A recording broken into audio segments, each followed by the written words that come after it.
Okay, this is again Agentic security and best practices. Did use Claude to generate this presentation, build it, so that's why it looks the way it is. Basic pillars, things you want to do. Command whitelisting, you don't want to have the machine be able to run any kind of command on the machine instance it's running on. You also want to have the machine on its sandboxed. That includes being in, like I said, a cloud VM, an isolated machine, VM or machine on your network. And when I mean isolated on network, not on the same subnet or heavily firewalled off from other services. You also want to use regards to MCP gateways to give you auditing and control over what MCP servers do. MCP servers are basically a wrapper for REST API services,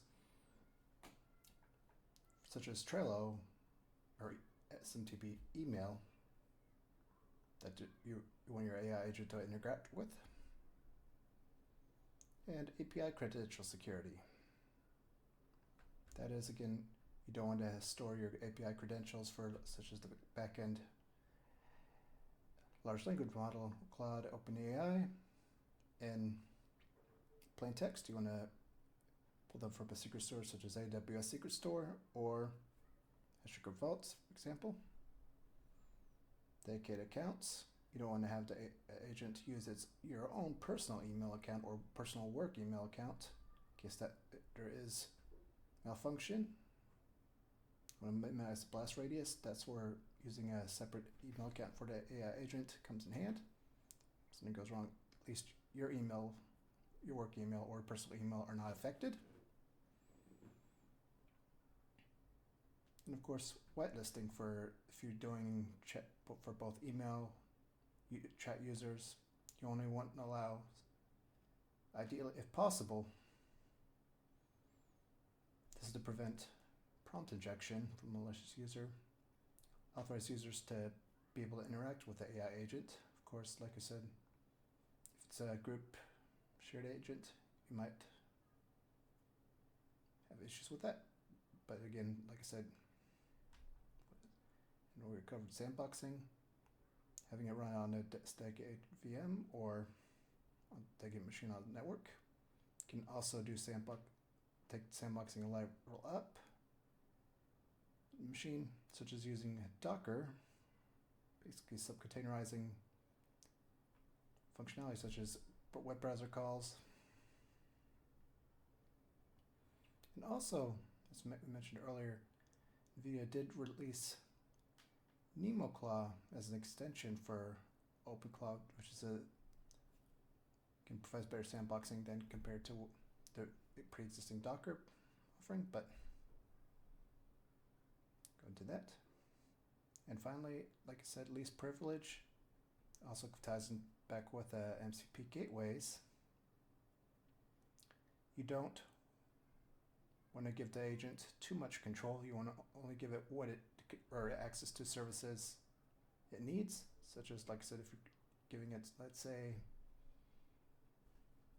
access to AWS, it will need to be able to pull either from, like I said, a specific AWS bucket config, or, like I said, pull from, like I said, AWS for secret storage. The agent can only pull secrets from AWS using AWS CLI, using an AWS service account IAM that's locked down and only restricted to read-only access to Secrets Manager. Same with, again, commands. Going to go into that with a later demo of, again, sandboxing and only whitelisting commands, which, again, goes into, like I said, command whitelisting, lace bridge falls in the same line.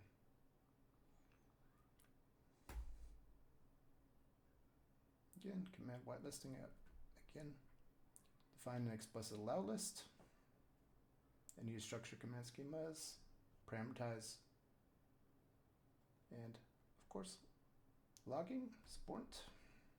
Your block command should be logged. You can also do learning. If you want to do upstream learning, you can get Splunk as a possible option, or Logstash, the Elk stack.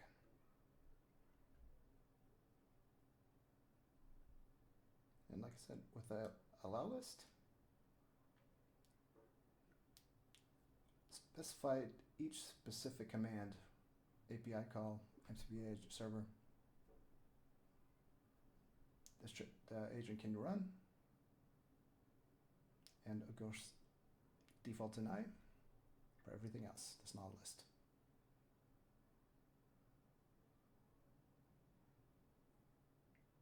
And of course, keep everything structured with structured schemas.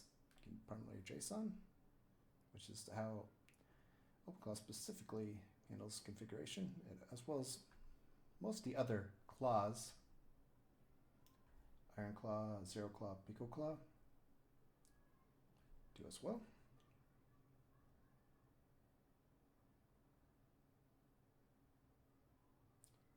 And of course, pass the inputs to as arguments. Again, more further line on preventing injection via crafted prompts or prompt injection.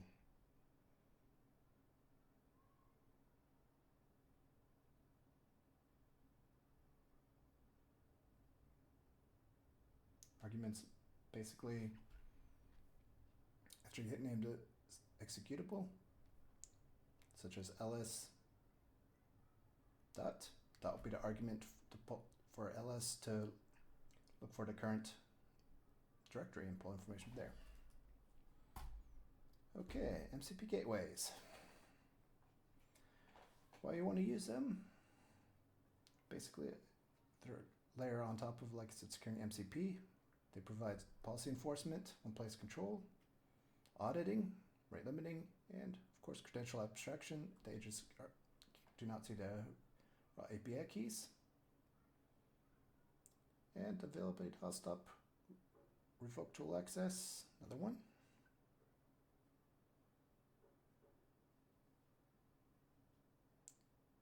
And for deployment, big practice is to run on a separate isolated container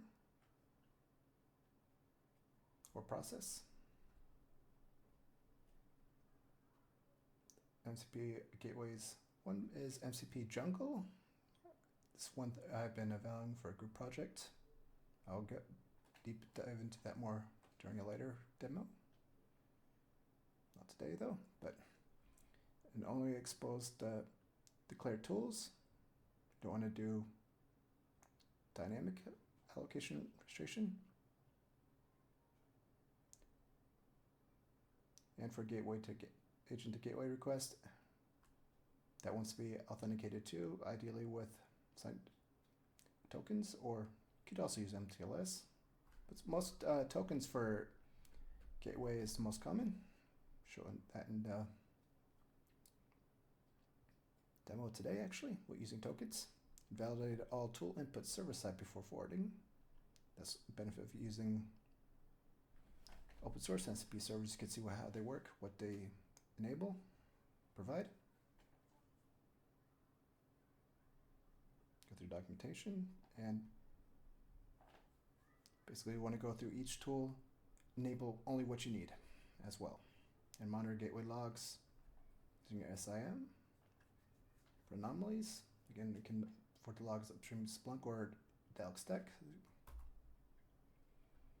3, again, secure handling of API credentials. Of course, never inject keys into the prompts. And again, I can't emphasize enough, least privilege per key. Only enable what's needed for the agent to run. Audit and rotate. This is where external secret stores come in hand, as mentioned with the secrets manager integration. You want to retrieve the credentials dynamically at startup using short-lived tokens keys possible, and I'd also enable rotation with tooling. And again, like I said, with this, and audit and rotate regularly, same practice. They hand in hand right here. and secret manager integration. Adding secrets manager from AWS provides it. HashiCorp Vault is another option too. GCP as well. And over here we go to the dedicated accounts for email.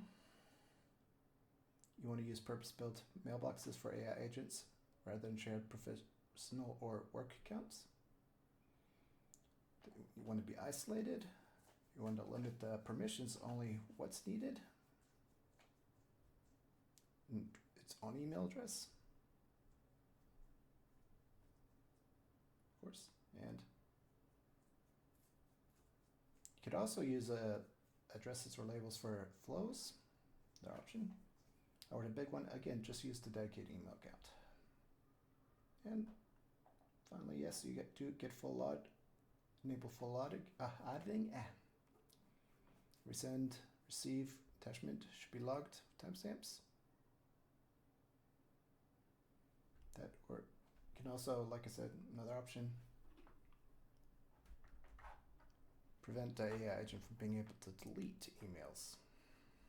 That way you still have the email logs trail in the mailbox necessary. But better yet, still, if you can enable, like I said, logging through your SEIM, such as Splunk or Elkstack. So you can actually easily search through logs in the centralized location. And whitelisting email addresses, it's ideal if bound. Ideally, you want to maintain an explicit allow list of domains, specifically addresses that may trigger agent actions. Discard or ignore mail from unknown senders, if ideally, and validate the email addresses that the email is actually not being spoofed. That's again using DKIM, spoof and demarc, before forwarding to the agent. And of course, review the allow list regularly, keep it up to date. Same approach, define further outbound ideally possible, depending on what you're using the agent for. Define an outbound allow list. The agent may only send to pre-approved addresses. And block any outbound messages destination for an address does not list. And ideally, again, scan before to detect prompt injection. It's a really good one. Another, Cloud Opus does provide prompt detection to a good extent. However, that's one of the more expensive models to use. But yeah, and ideally, like I said, require human approval for sending or configuring new email addresses to the whitelist. And same process with chat, explicit user registry, maintain a whitelist of user IDs. You can do also rate limiting, so in case a user doesn't fill up thousands of requests, they can only, maybe, like I said, being generous, 3 per minute. And role-based, different users can get different capabilities. So lowest level could be just a simple query. However, a higher level user could be able to do write actions. And make sure that the user has proper identification. The chat service that you're using requires user to be thoroughly logged in. Discord does. IRC can be iffy. So IRC will give a flag if a user is successfully logged in, but one thing you want to check. And as mentioned, Sandbox AI agent execution. You want to isolate agent runtime environments to contain blast radius of any security incident or malfunction. It can be done through process isolation, network isolation, or file system isolation. Combination. Ideally, more the better.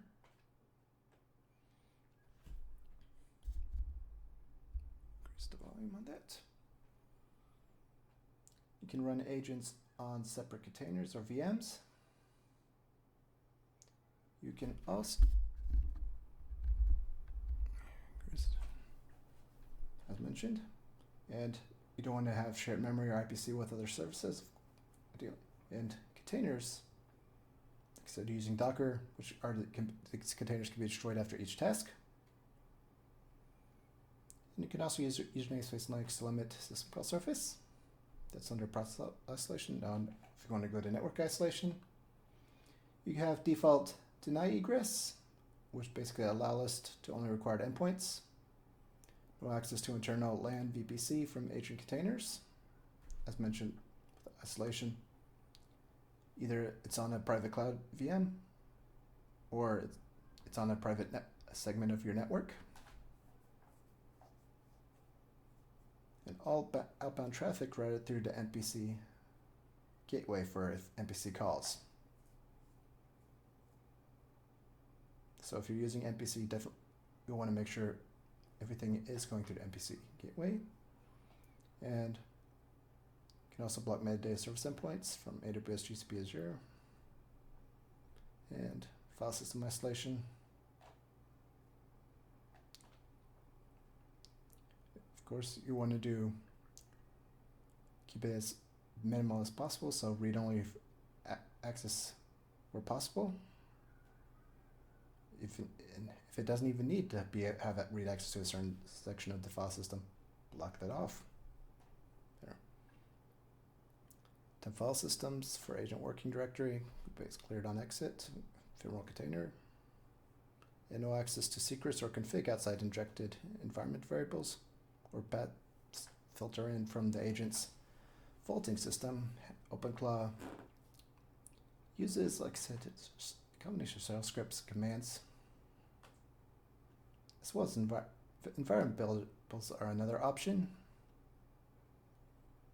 In the demo, I'm just going to show you the example of, like I said, with OpenClaw using shell scripts that are executed to provide the agent the secrets for its config.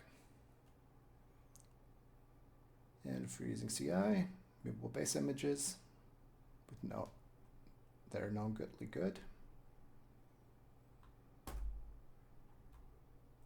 Now, if we want to go to least privilege for, again, API credentials,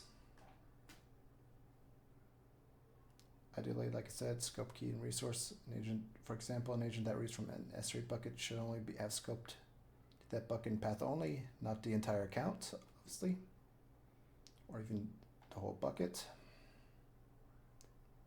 And of course, read only unless write is explicitly required. And with this read only to what's required. If something is not required at all for read, you shouldn't have access to it. Again, you want to start every new integration with read-only permission. Escalate to write access after when it's needed.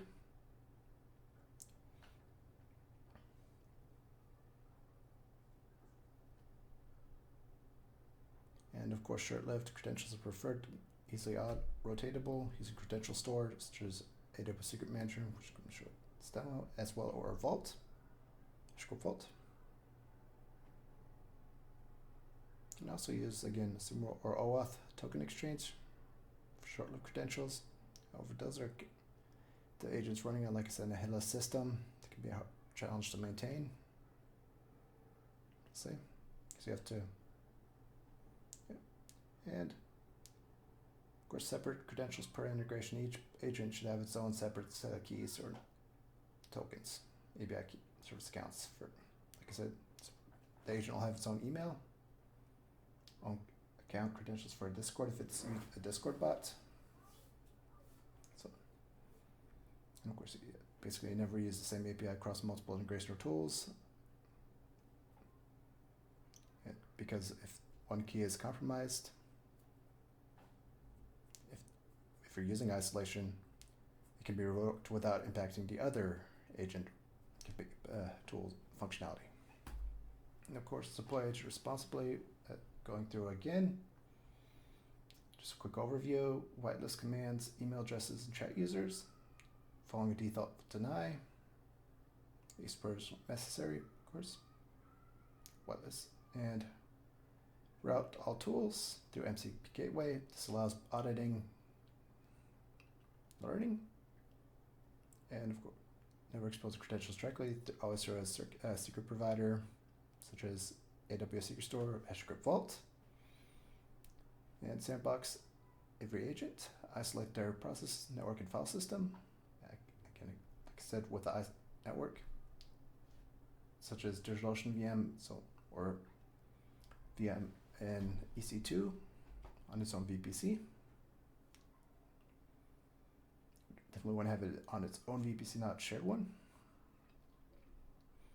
And of course, apply least privilege to API credentials, file systems, scope, your kind of tools, and you want to rotate and audit the credentials necessary. And yeah, there's the presentation.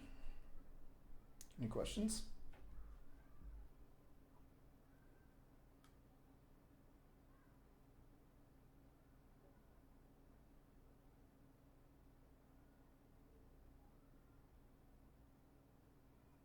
Okay. So, yep. Let me switch to the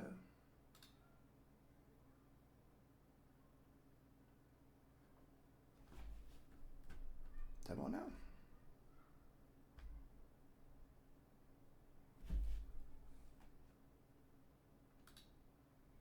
Okay, here is the demo. Here, again, I'm going to push the latest commit with this code changes after this presentation. Already save time. Committed everything beforehand.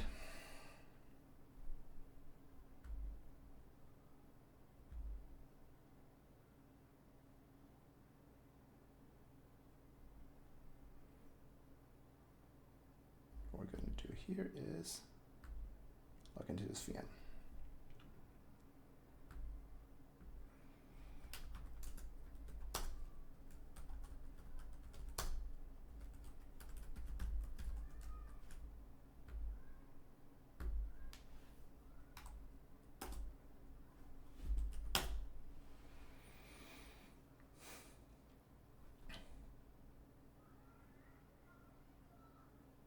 Okay, now again, this is the Ansible OpenClaw that I showed you. That comes with, again, and this VM is, like I said, running the cloud provider its own network. So it follows the isolation principle.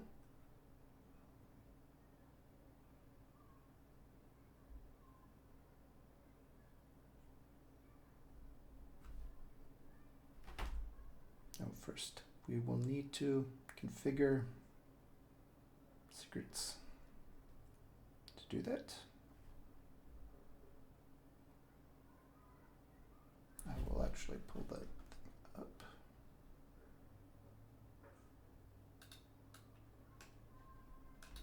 Reference.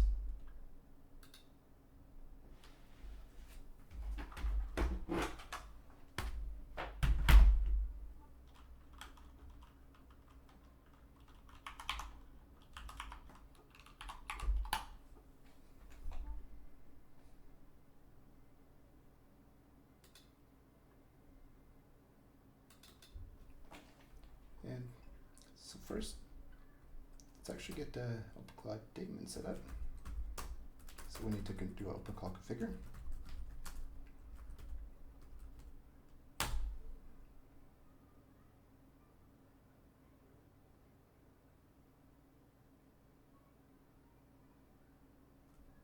Now we're going to do the gateway is going to be running locally.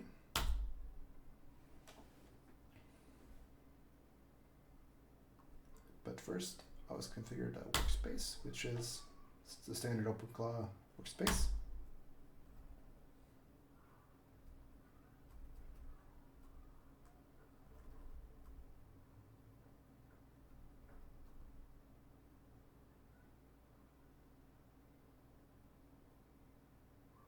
that, we do want to get the daemon going.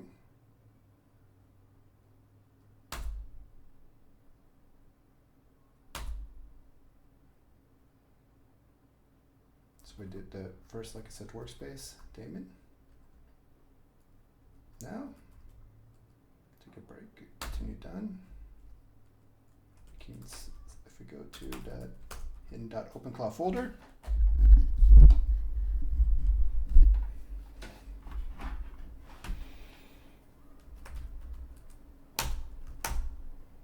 we'll have our OpenClaw.json. And in our OpenClaw.json, first we'll be configuring the secrets from Secret Store. And I'm going to show you those in a minute. Back to the black screen. So log into AWS Secret Manager.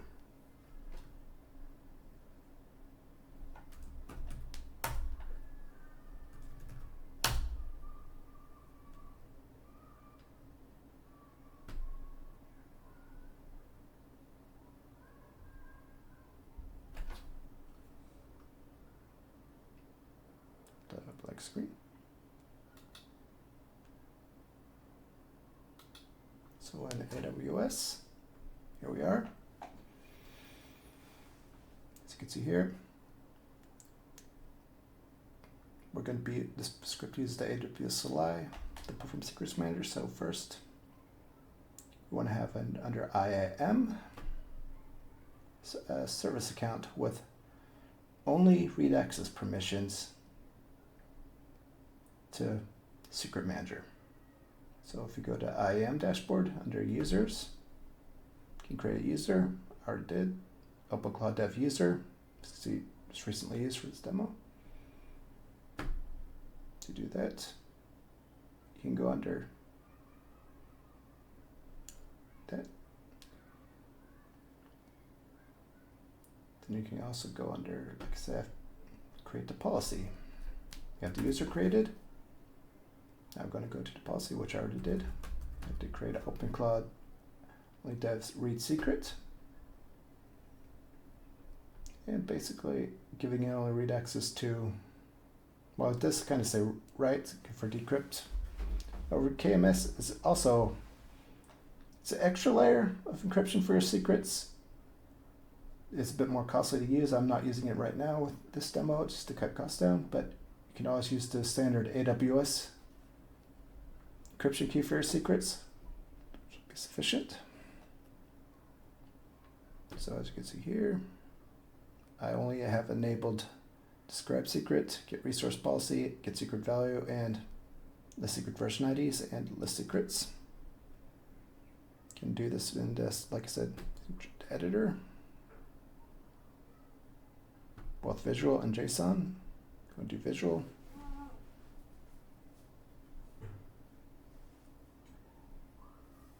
Again, like you can see here, I have list access. All right, here's all, like I said, options that are available, but let's see, I only have like, as you can see, a read, under read section, I only have 4 selected: describe, get secret value, list secret version, and get resource policy. And also another one under secret manager for some reason. The list secrets is its own block, but that's how it is.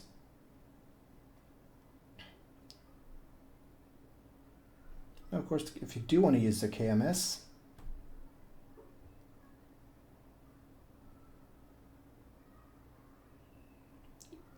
what you only need is describe key and decrypt, which is underwrite, but very minimal. And of course, yeah, this can all be configured by JSON too, as shown here.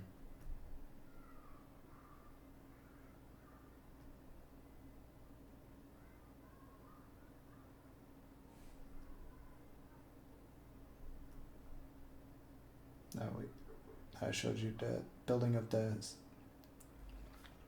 policy. Let's go back to our IAM user. Of course, you can just click next and save, but this is already done. I don't want to break anything. Back to IAM users. Like I said, create a user. So you have the user created. You'll assign a policy. You can go from here, permissions.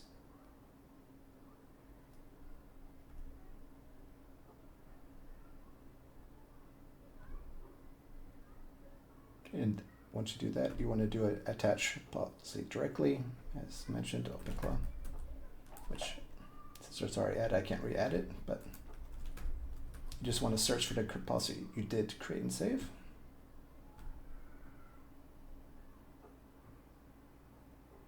Under, yeah, right here. But yeah, and here's again what it shows you. Basically, it's the visual editor option or the JSON for setting the policy. Let's go, maybe go back, sorry, I'm jumping around. Back to users. So we have the policy set. Service credential. Go to that tab, get the security credential. For that CLI, you want to create an access key.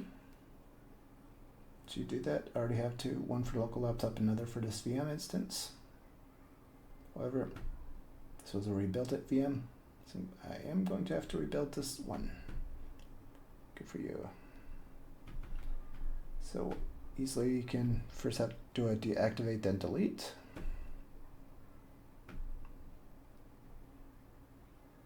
As you can see here, this one's now inactive.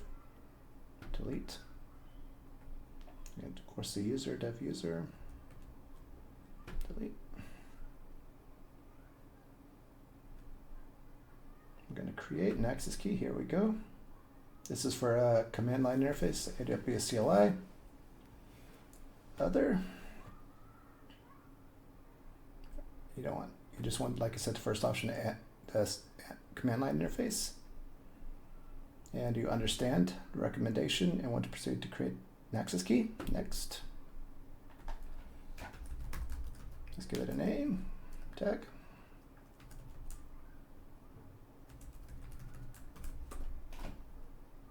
The access key. Now we have the access key.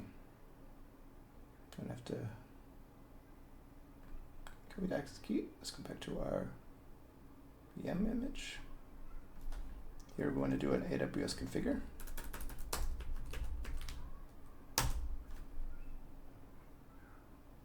Because we're configuring the AWS CLI for this account.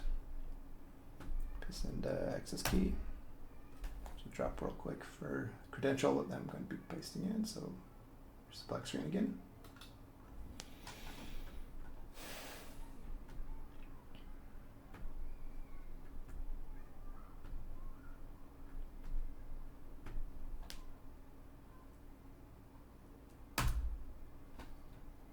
And after that, you'll have US East.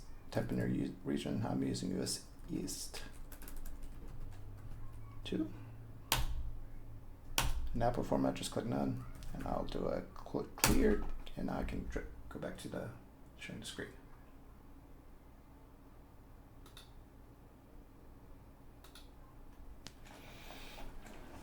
Okay, now that secret manager is configured.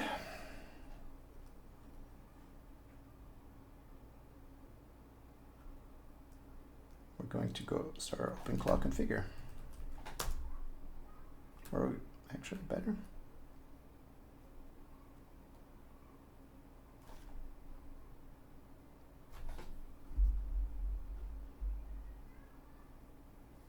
Going to OpenClaw, you can do OpenClaw secrets. Configure.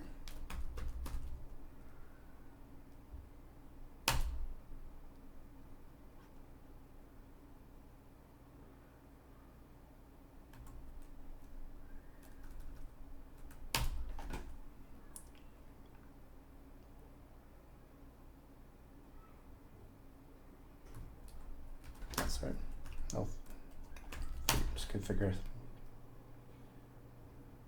Do this either through the CLI shown here. So adding a provider is an option, which I'm going to show you through the CLI approach. You could also edit OpenClaw.json. I'll show you afterwards. And basically this is what this builder is doing for you anyway. So add provider, we're going to do an exec provider alias. And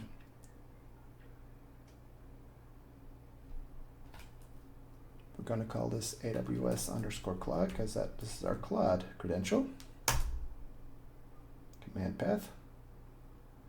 This will be /home/OpenClaw.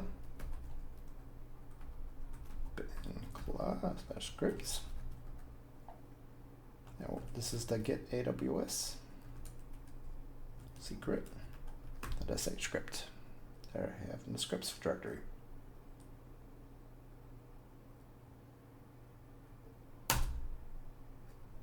Now the args, that will be the value from secret manager for the secret. Let me go jump back to secret manager.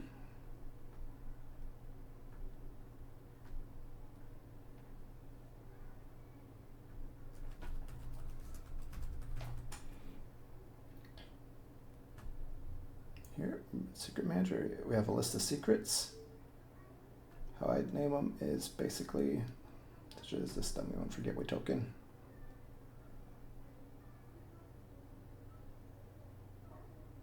And also using the AWS secret manager default encryption key. Cheapest way to do it. You can also, like I said, use your own KMS, but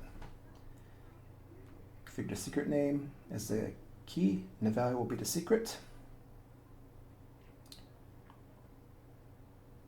And I'm going to show you for the type of secret you want to create. You want to do other type, let's say some key, and then this is the key. There's going to reference and some secret value. Now, of course, encryption key, cheapest option is to use the AWS secret manager key, or you could also use your KMS key that you generated elsewhere. I'm not going to go into detail on generating the key this presentation though. You can go, of course, next.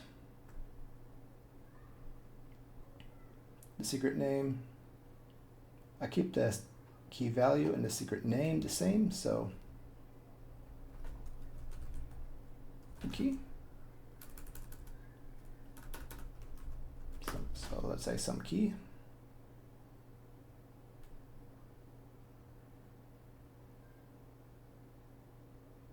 And of course, you can also add tags.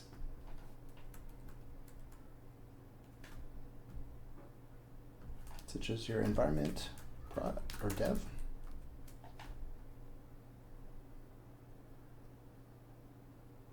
You can also configure replication. Put that next. Then finally get a review. I'm not going to do the create store, but start. See the process. Just cancel this one out. Now for this one, I'm going to go with our dev/Claude key. It's for the Anthropic MLM.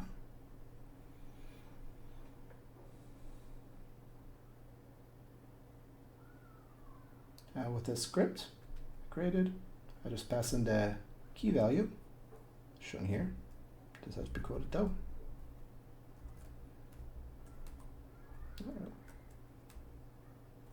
Let's go up, yeah. JSON does have to be quoted. Timeout, you can use default, a default for here as well, and a default.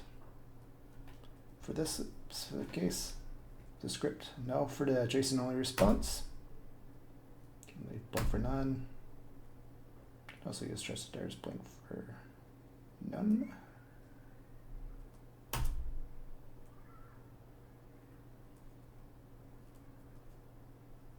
This is again the best approach to get. This is basically allowing it to use a properly secured binary or script. So ideally you want to have no And for a secure, it has to be under basically this namespace. However, if you want to call, like, say, AWS Secret Manager directly or HashiCorp Vault, it does work better for Vault because this wrapper script has to do a bit of cleaning for the return value. It's using JQ. Or if you'd like to use just HashiCorp Vault, you could do insecure command path checks and then point to, instead of using, like I said, a wrapper script as shown here for Secret Manager, you could just point directly to the Vault binary, Vault CLI binary. But for this, the best, most secure place, if, like I said, with this wrapper script, I can do insecure command path checks no, but if you do use some, for example, like I said, the Vault binary stored under user bin, then in that case you would have to go yes. So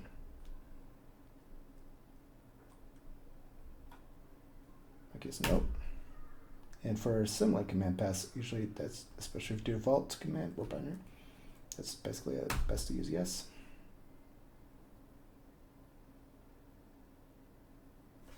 Now that we have the binary configured, AWS Cloud,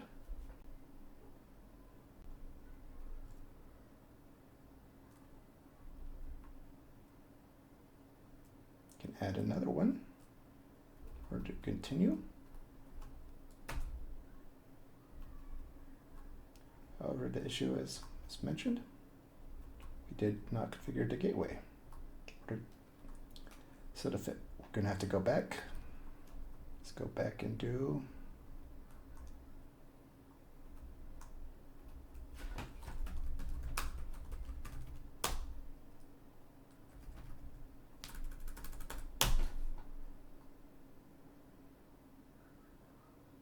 configure. Circle gateway is one option. Get the gateway port. In this case, most secure is either loopback if you're doing it SSH, or you could do Telnet, which is a VPN service. These are the most secure options. Very careful with auto or LAN. Those are secure risks. You want to have it, like I said, either behind it, have to SSH into a machine or VPN into it. But in this case, I'm just going to do a local only. And for a token,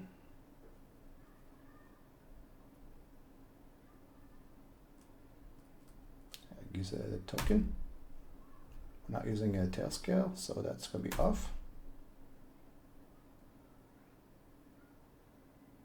In the meantime, I'm going to use a generated secret store token. However, I'm going to fix that.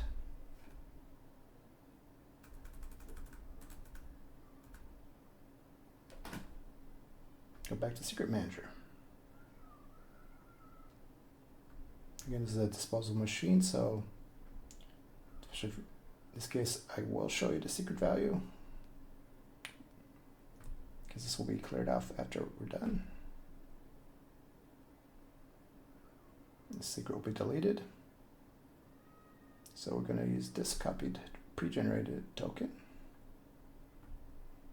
We're going to eventually replace it later on with a secure one, or with a wrapper script to pull this. So we have the gateway set up now. Daemon set up.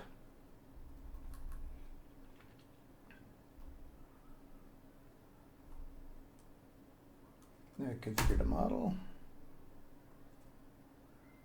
Anthropic is the one I'm going to use. API key for this step. You just want to pass in a random fake key. And we're going to use the secret script to pull the actual one, but this is just for, again, dummy value for the configuration.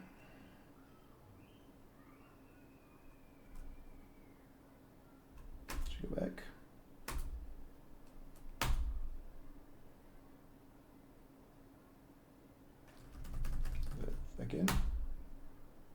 let's go to, again, default set for Sonnet. You have, I'm going to show you the options here.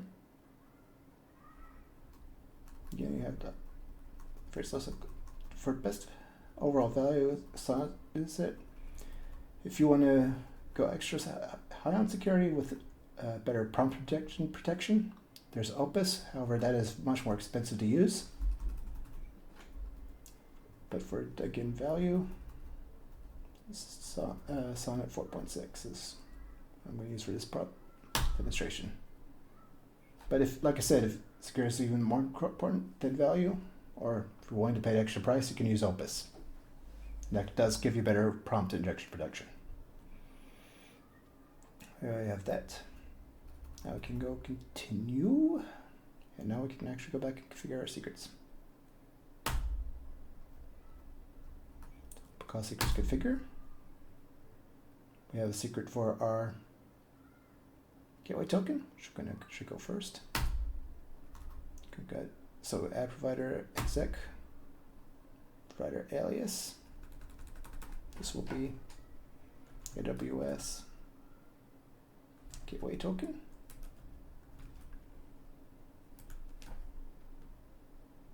What approach for that naming?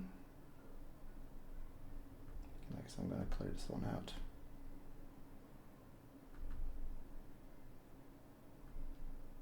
And also, I'm just going to go with the gateway token part.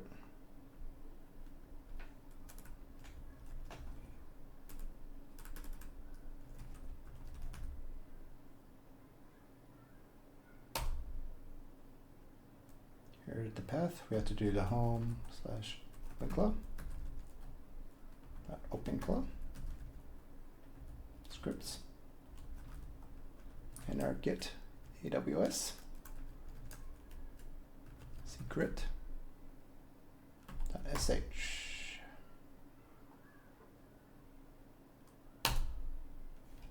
path, of course, JSON wdev / and that is, of course, sourced from secret name.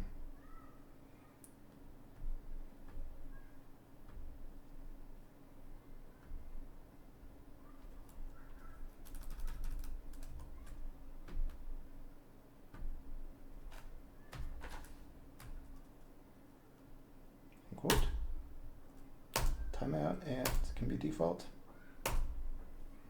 That would be no. Again, like I said, if you're using, in this case, if you're using, like I said, a direct call to the HashiCorp Vault CLI, or which will give you the raw JSON string, unlike AWS CLI, which I have to do a router to get that, but you can definitely, in that case, want to do insecure paths, because that will be referencing under user bin, which I will not like, but it really doesn't matter for my demo. And also allow symlink, which in that case, if you do, like I said, a binary under user bin, such as HashiCorp Vault, that would be yes as well, but in this case, that really won't matter. Now, I'm going to do continue. This is our gateway auth token. Again, make sure it's exec gateway token and secret ID. That'll be value. And we can, of course, configure another credential. This will be our Anthropic key.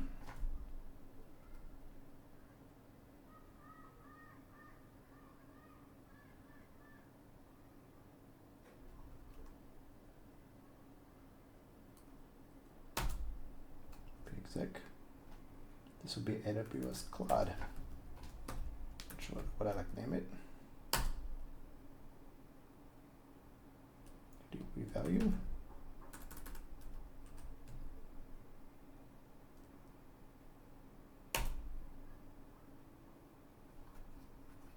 However, again, that's not configured, so it's going to fail. And unfortunately, in this case, we're going to have to restart. Sorry about the delay. And another thing, actually, go back. If we're doing exec, you have to do this allow exec flag as well.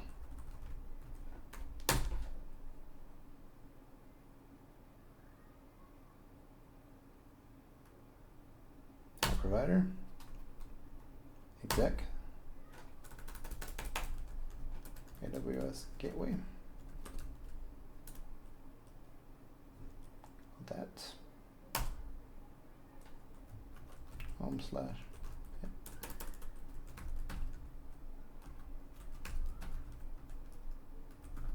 Give it AWS grid.sh. Show actual scripts.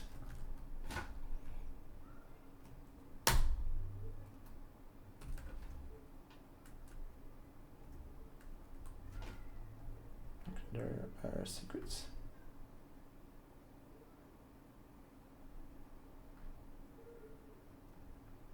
Is there a name of our secret? The token.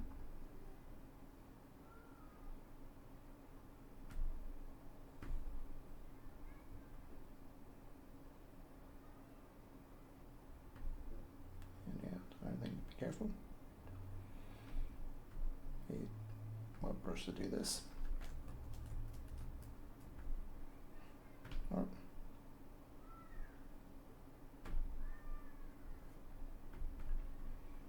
First coded. And of course the default timeout. No in this case. So my first case, but for if you do hash file, yes.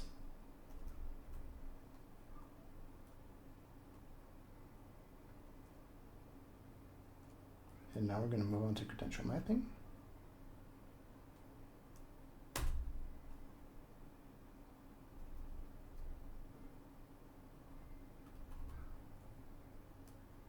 Be our gateway out token. Sick. AWS gateway. Value, secret ID, we'll just call it value. Now,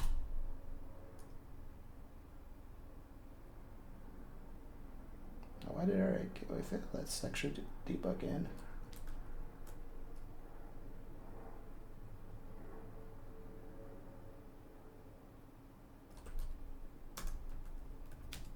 And of course, actually I do know, I'm going to show you contrips.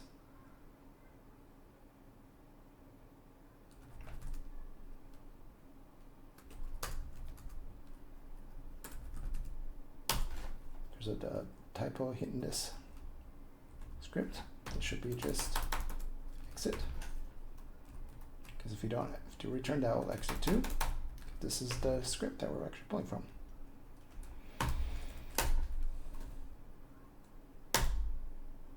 So get in real quick. App provider. Exec. AWS gateway. Home slash OpenClaw dot open. Get AWS secret sh. So what's happening? It's the Terraform script is actually pulling an old version of that typo I showed that was fixed. So I'm going to do get AWS secret.sh. That's what I was returning to. Let's go back and copy our gateway token.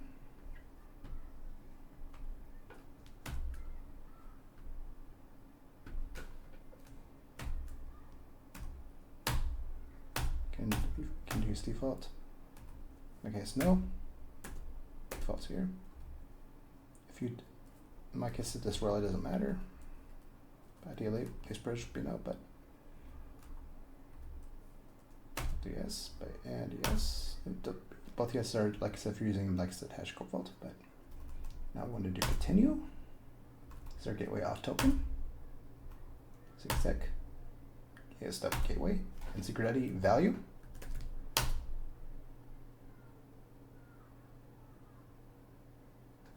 And of course, you want to make sure. This is why I don't it's going to be easier to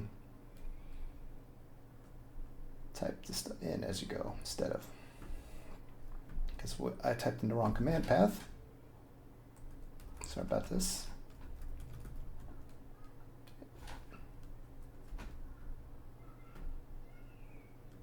Those will be scripts.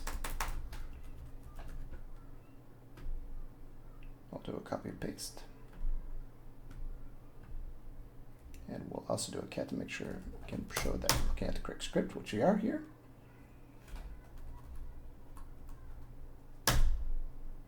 I'll fly through this real quick. Provider, exec,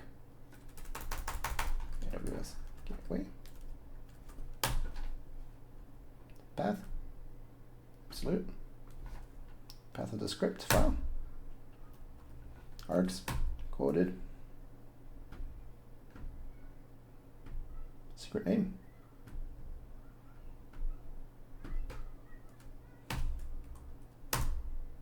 timeouts, can you just use defaults? And no for my case. As again, if you use vault directly, yes or no, no would work for mine, but yes. And symlink pass no would work for mine, but if you use vault, it would be yes. And now continue.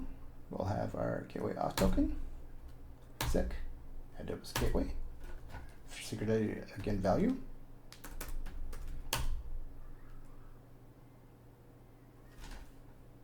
Now, no, in case you, like I said, do a mistake here, instead of having to restart from scratch, we're going to do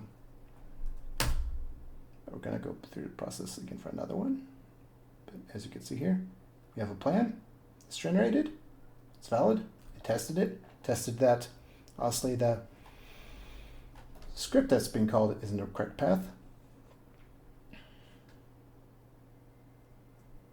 can apply plan now. And what you'll see if you go to the OpenClaw.json, we have a secret configured AWS gateway. You can also, like I said, vim into this OpenClaw.json and just type this in manually here. So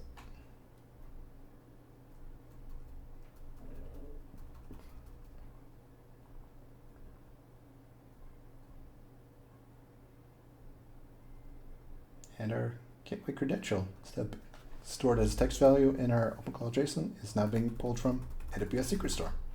Next step, do the same for the Claude LLM. So OpenClaw secrets configure and remember to allow exec. Kind of redundant, yes, but it's what it is. Do another provider of exec type. And this will be called AWS Claude.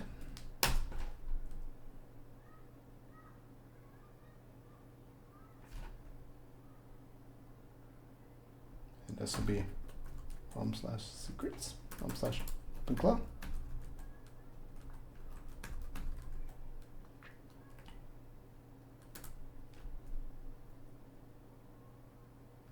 Remember our scripts.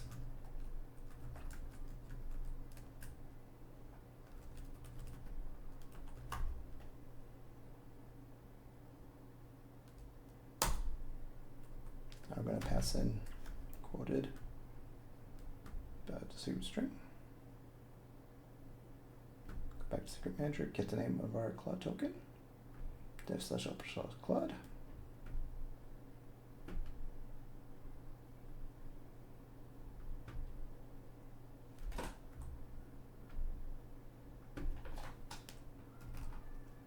In default timeouts. No, in my case. Defaults.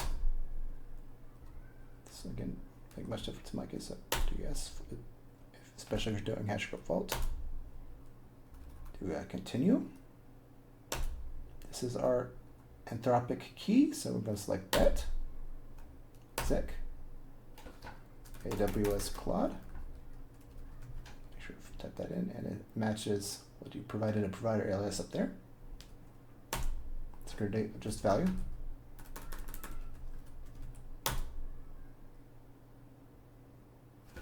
And no. Just want to generate a plan which we're configuring. And apply to plan now. Yes.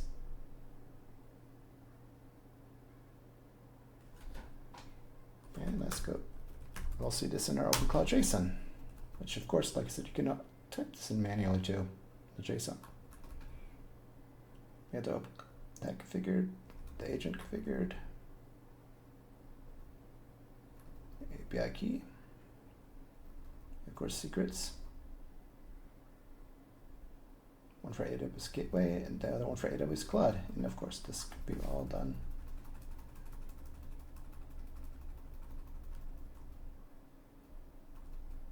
Yeah.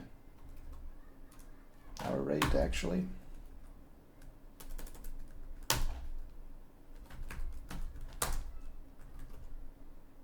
fill out basic OpenClaw tools configured here. Agent's already configured. Now if you do get this, follow this command to open Claw device list. What we're going to do is a quick troubleshoot here.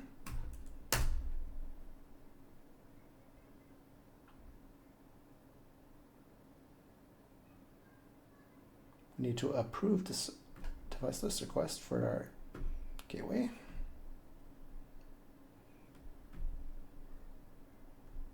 OpenClaw device approve. We copy that name, ID.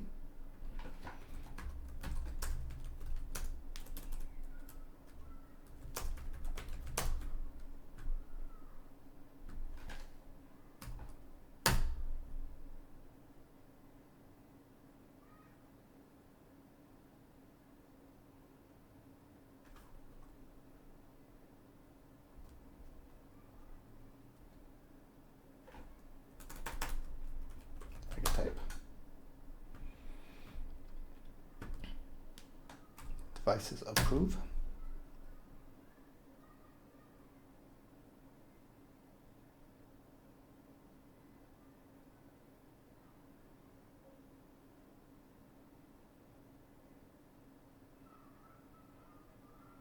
Okay, we do have an issue connecting to our gateway.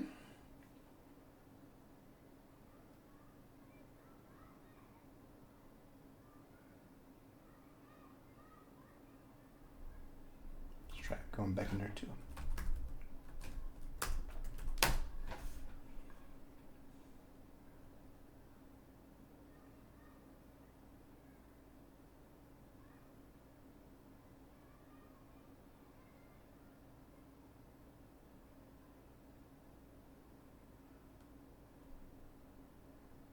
How it shows our gateway is connected. Let's give it a prompt.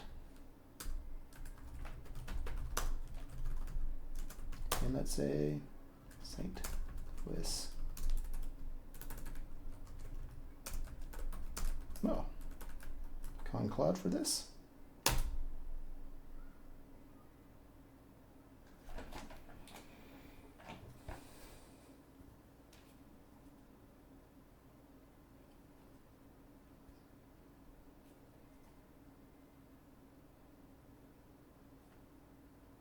And here we go.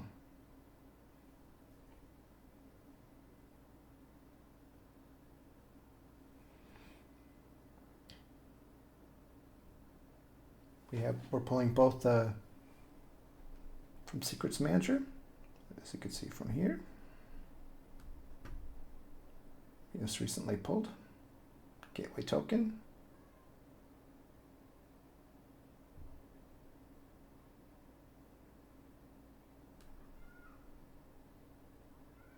I think it seems a few minutes off, but and Claude. Oh, that's right, it created on. That's retrieved today, of course.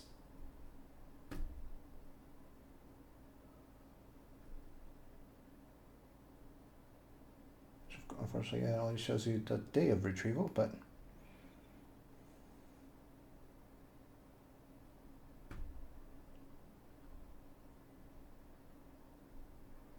can actually see that it was retrieved today.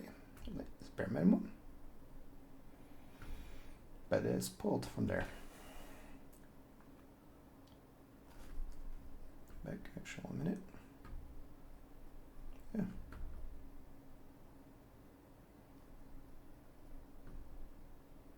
Well, here we go. Let me see, pull up the created on, that's updated.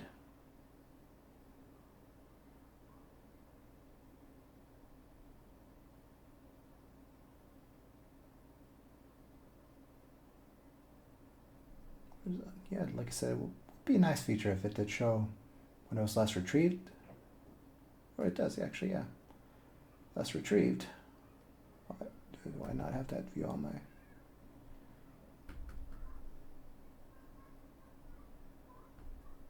Just a day. Can I get an option for the time?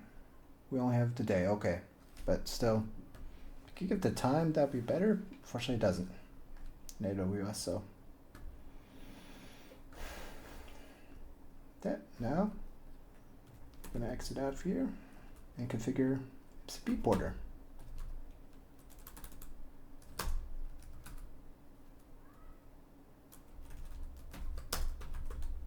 Which we need to do configure again.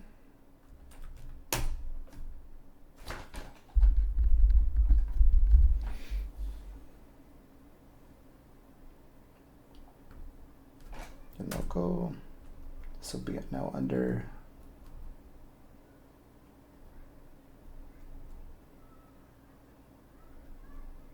skills.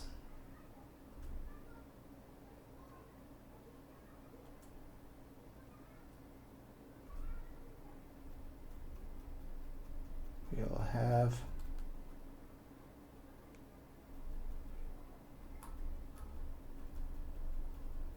let's see, I have a question here. 1 minute. All right, add up. Okay.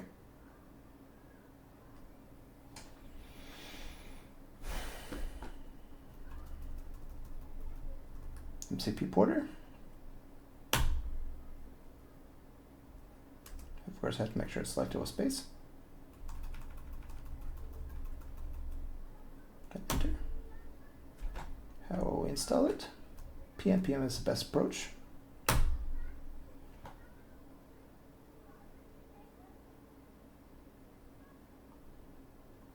No, of course, no. We don't need to set these keys yet. No. We have MCP porter set up. I need to configure MCP porter. So we need to go continue. Let's CD into our, let's see our cloud, we should also see workspace. We need to make a config directory. Here, on config, cd config, dev, hit our MCP porter JSON, which I will show using another built-in script kind of hack approach. So we're gonna populate, we'll use to populate it. So let's go in our scripts. I'm gonna call our fill. This will give you our list of usage. We're gonna need to fill in the target file, direct path.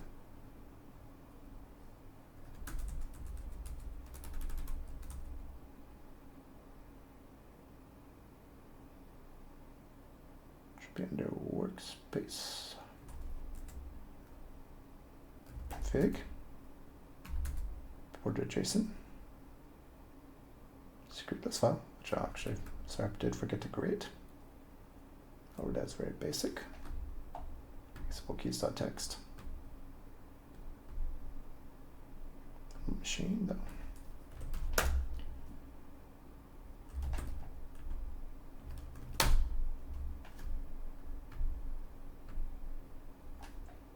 That was copied in.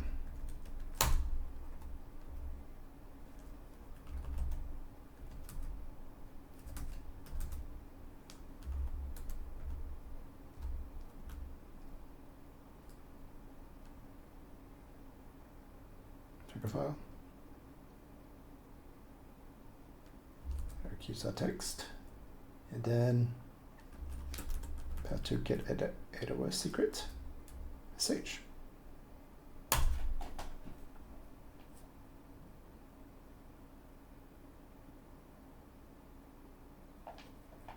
And of course, the file is now written to porter.json.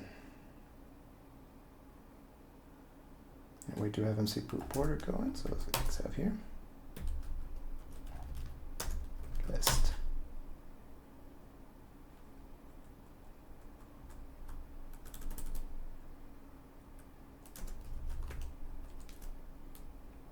But to this, you do need to usually see an workspace config.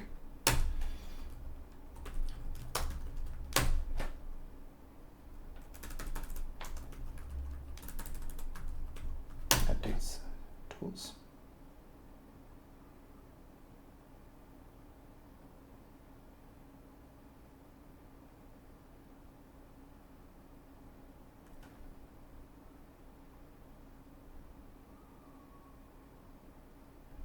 Actually, sorry, I did skip a step. Over. Actually, I can't show that because that all contained a script file.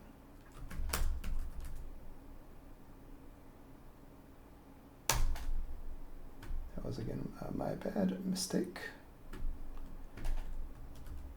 You'd have to actually config there.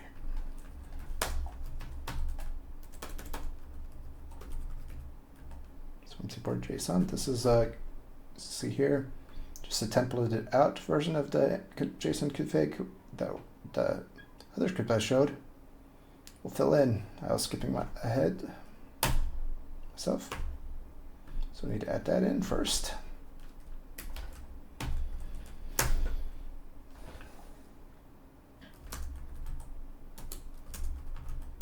Back into our scripts.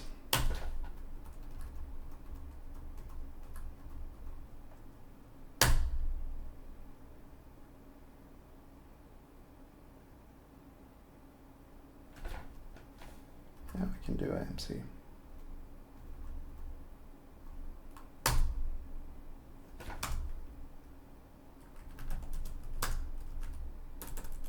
Workspace config.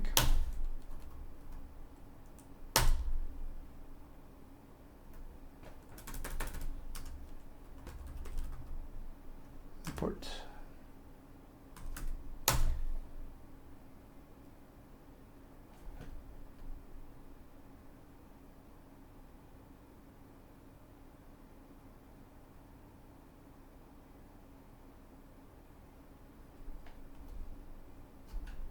Under ncp config.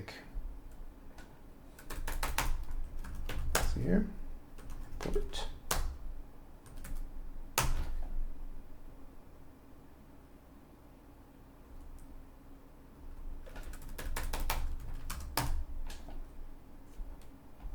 Do a quick actually.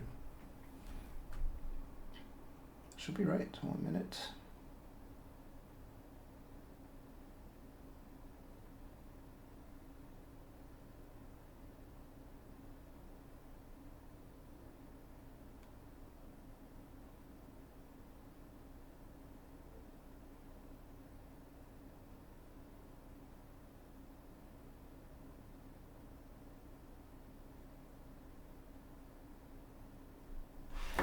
We actually do quick pull the command syntax for that one again.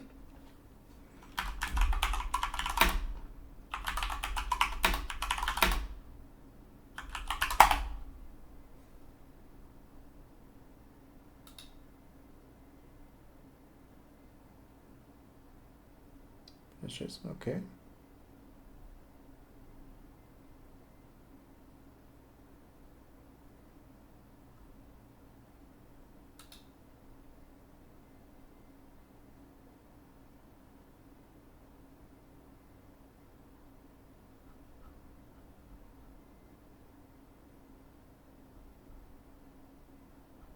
Again, this is where MC support and OpenClaw kind of lack. I spent too much time. I did get to the point where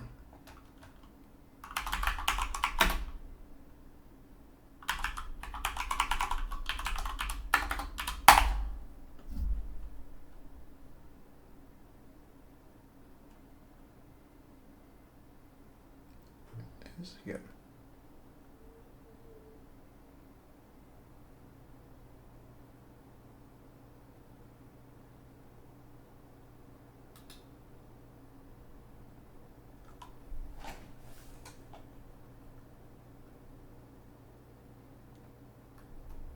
I also have MCP, doctor.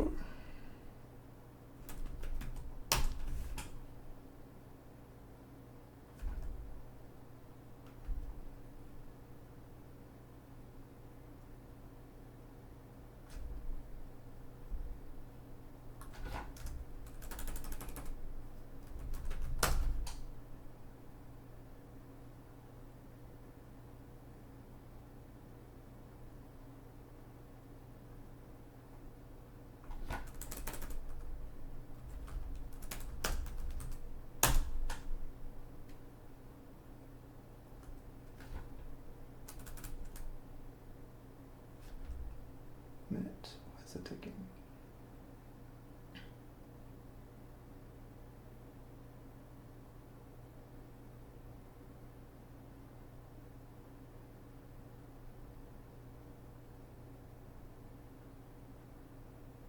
Get your MC per list.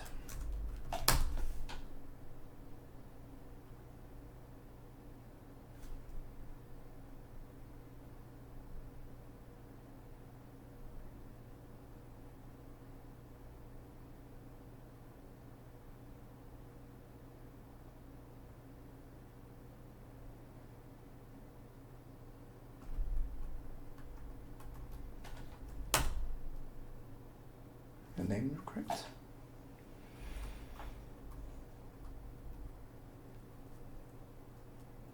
You can also like to use this tool to doctor or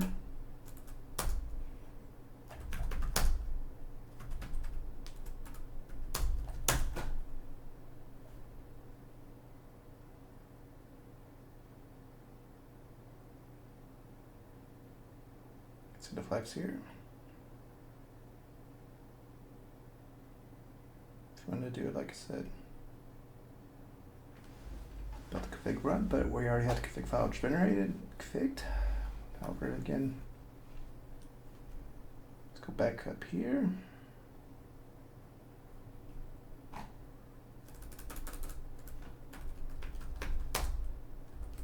There we go.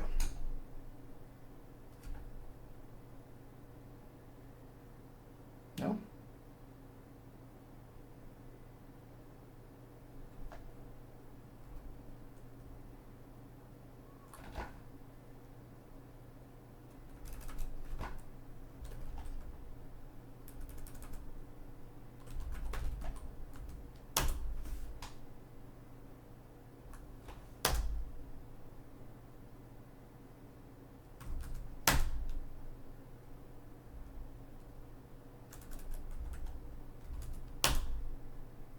Not importing, okay.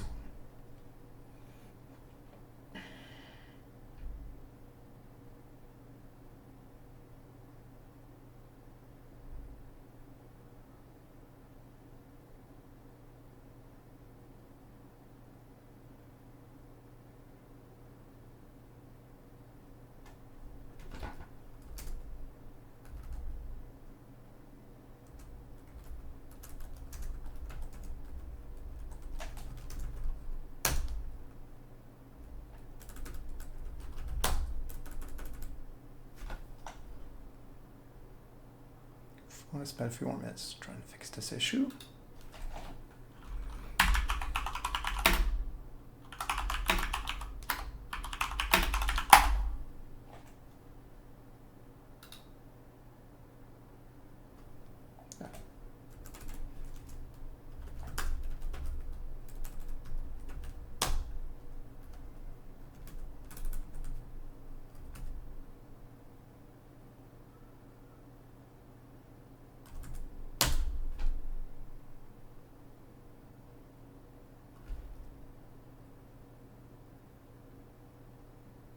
Okay, yeah, that's why I was running. There's a syntax error. It must have been that. However, unfortunately, with these credentials, I'm not able to share those. But again, this is basically what the script does. But yeah, that's it. That's all I have. And I'll have to debug what the script is throwing now, but because this is just, like I said, a templated, show you the templated version out again, fill and replace script. Over again, we have now getting a syntax failure, which I will actually debug. Actually, I meant to remember what the syntax issue is.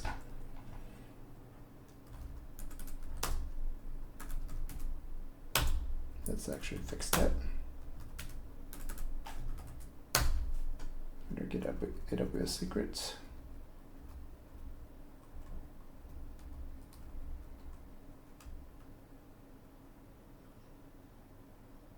Okay. That's okay. Yep. You're welcome. Yep. Good night.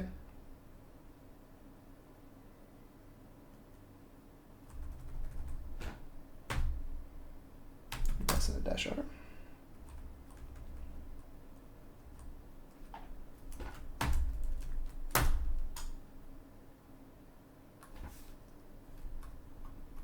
I'm gonna clear out this file.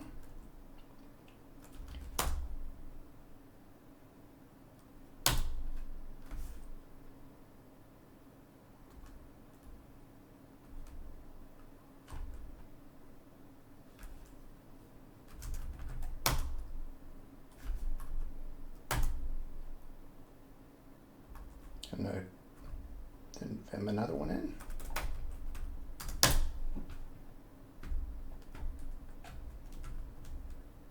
Just copy it in. We're getting a double quote issue.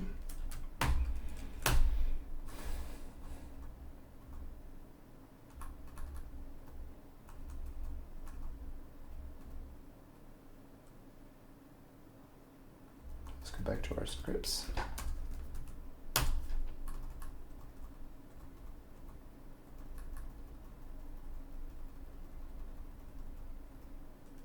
Our fill script file.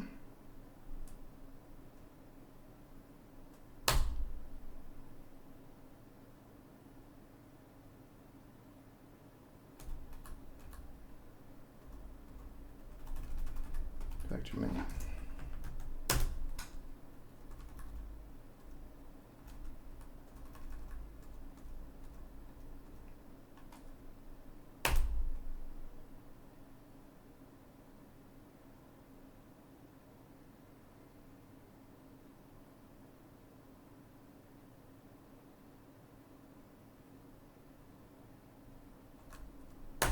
And we can see now we have our MCP servers.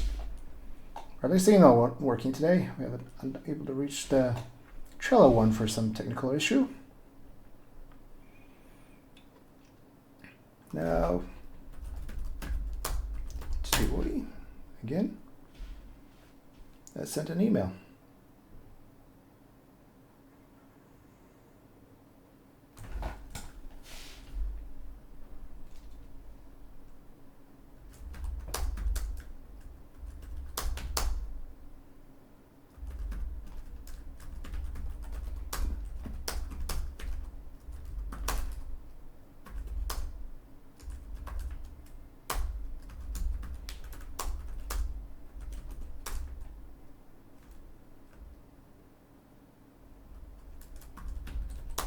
From OpenClaw.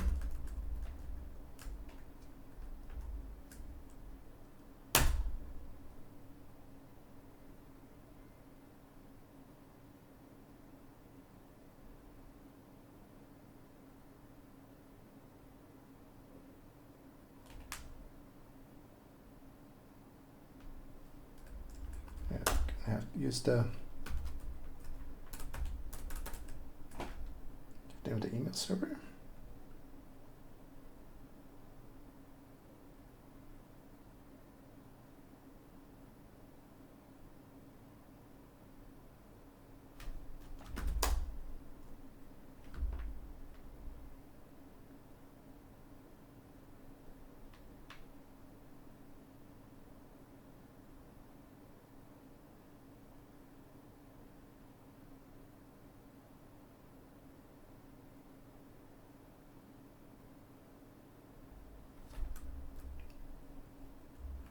There's another issue I see. I'm using a dummy email address.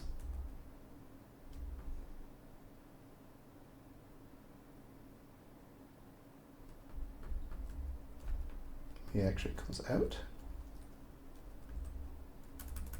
and actually drop, because I'm going to be touching on some information I can't show.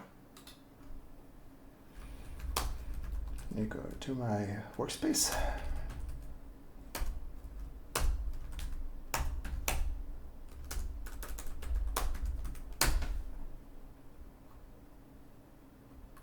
What I'm doing is actually typing in the correct email address I'm sent from.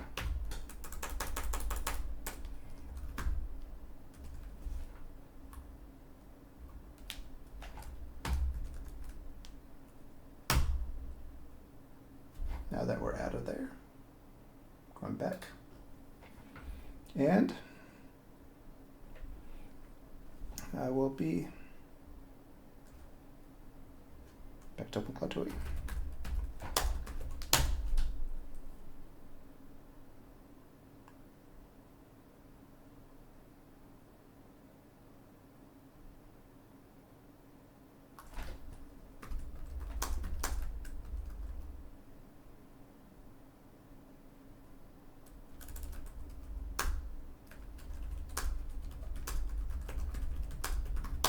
MCP border.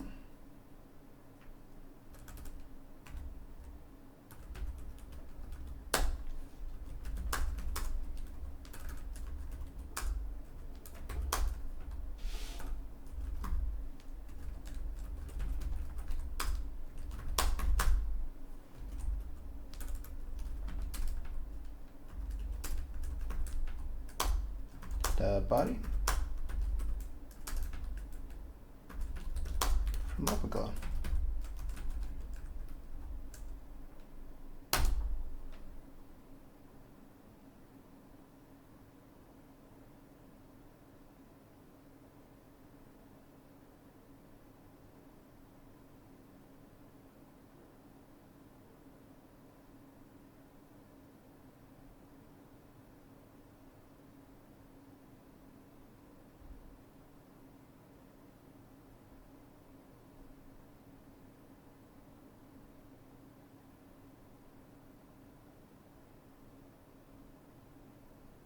It's going to take some time.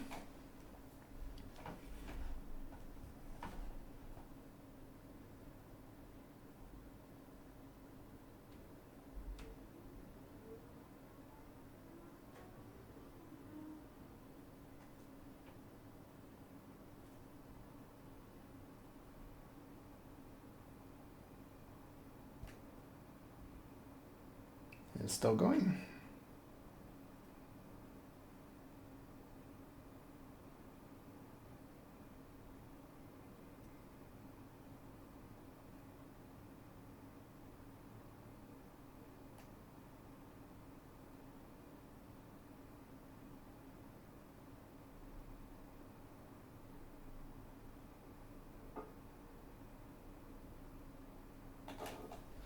What are we getting? Oh.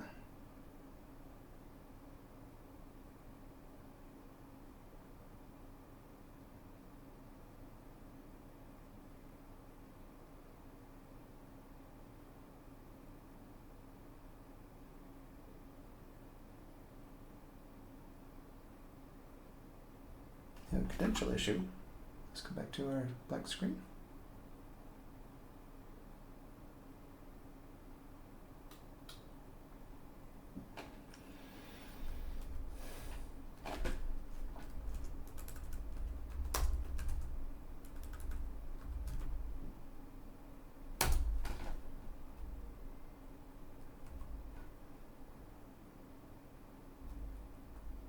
Let's see what I did. Another config issue.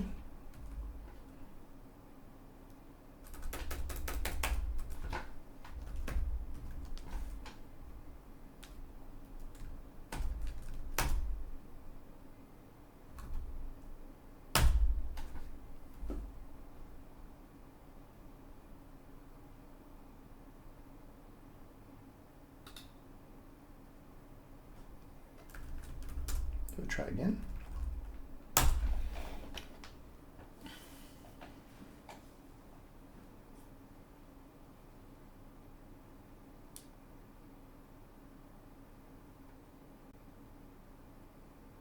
There we go, we sent. And of course, expensive to have the Claw actually call the MCP server directly, but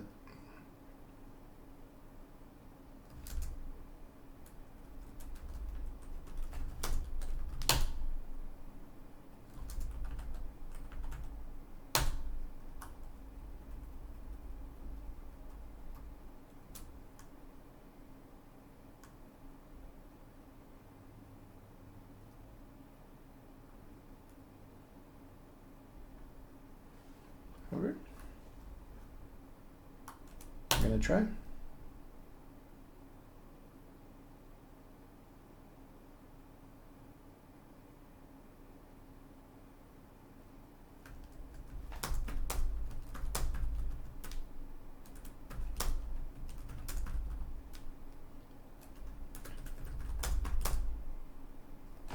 So we're using the Trello MCP server.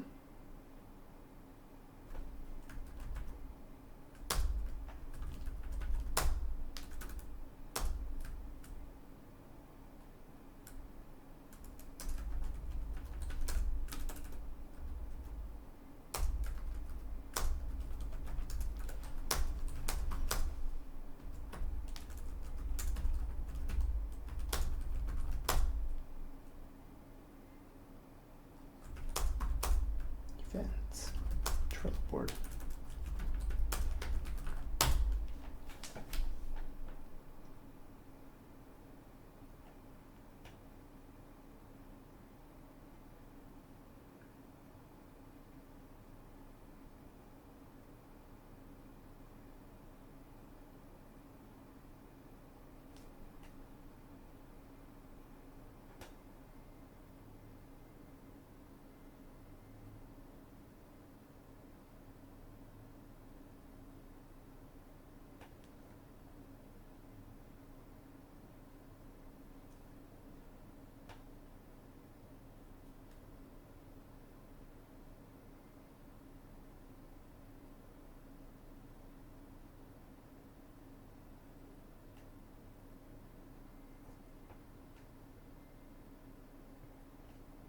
Whatever the package fixture. Okay, and this is where again security risk comes in. There's a package issue with the MCP server. However, as we've seen here,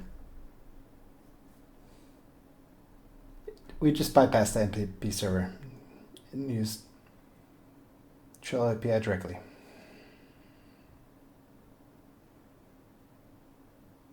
Which again, that's kind of one of the concerns with OpenClaw.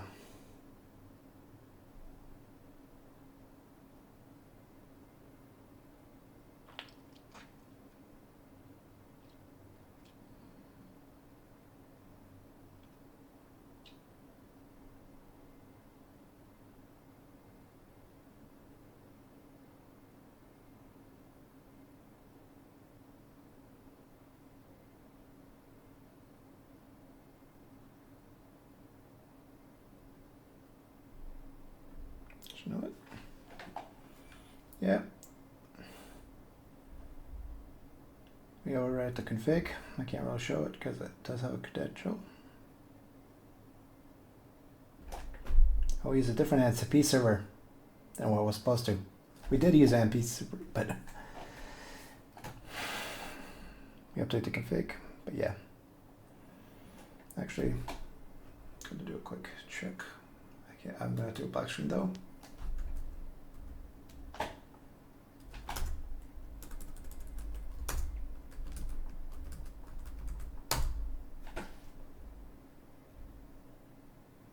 And yes, what happened? We did update the config, which is something, a security concern that AI agents as we saw.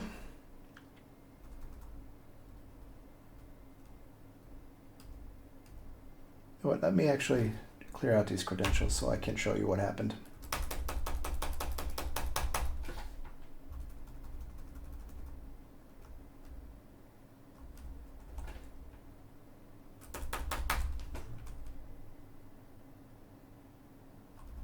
I'd start with the black screen, but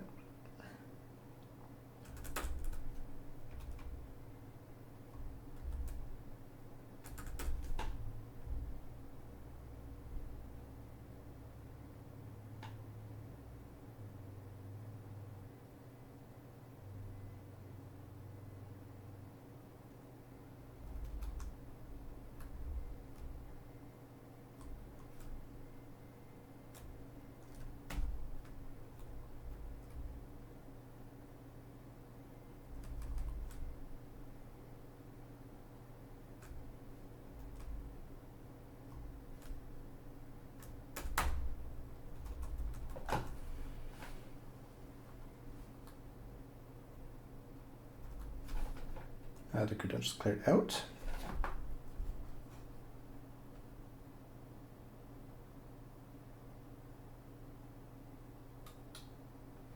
You see yet what it was? Configure that hint services MCP Trello. It's now this other MCP server implementation.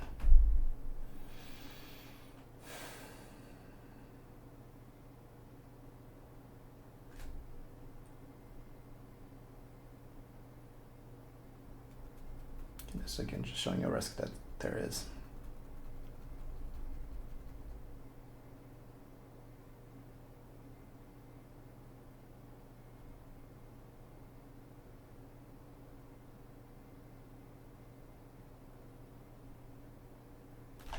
But anyway, the emailed one did work through, so I showed you that. But yeah, again, thanks for watching.